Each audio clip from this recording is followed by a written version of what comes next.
Саламатсыңар достор, көчө ден соолукка байланыштуу базарга чыгып чөптүн бааларын билбей калганбыз. Анан бүгүн атайын ушул чөп базарга келдик. Бүгүн 1-апрель. Анан 1-апрель алдап аткан күн экен деп бааларына ишенбей койгон. Акта чын эле баалардын азы айтып беребиз да. Чөп канчадан болот, эмнеден болот? Канчадан болду? Ассалам алейкум. Жакшы. Түү канчадан берет асар? 550. Тоо чөппү же эспарсет бу? Эспарсет 550 экен достор.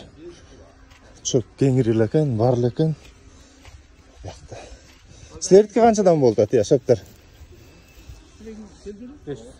500. Бул канчанчы жабык? Биринчи жабыктыкы 500, аркы 550 экен. Баянкы 580 дегенге караганда арзандап калыптыр бираз. Силердики деле ошол баада? 550, Так, саман көрүнбөйт достор, бияк жалпы эле чөп экен. Ана көчө баалары чыкпай калдык элек, бүгүнкү баалар ушундай экен. Славян базары, мындай күндөрү бияк чөп базар болот. Ал эми базар күнү бияк өзүңүздөр билгендей эле Славян базар. Ал саман канчадан болот, чөп?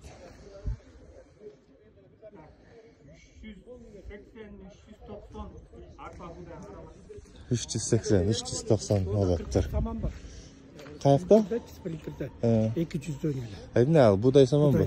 Телефон номериңерди айтып койгула. 0706 20 95. Мына достор, арзан саман керек болсо абага кайрылгыла. Мына бүгүн 1-апрель 2024 достор. Барыңарга рахмат.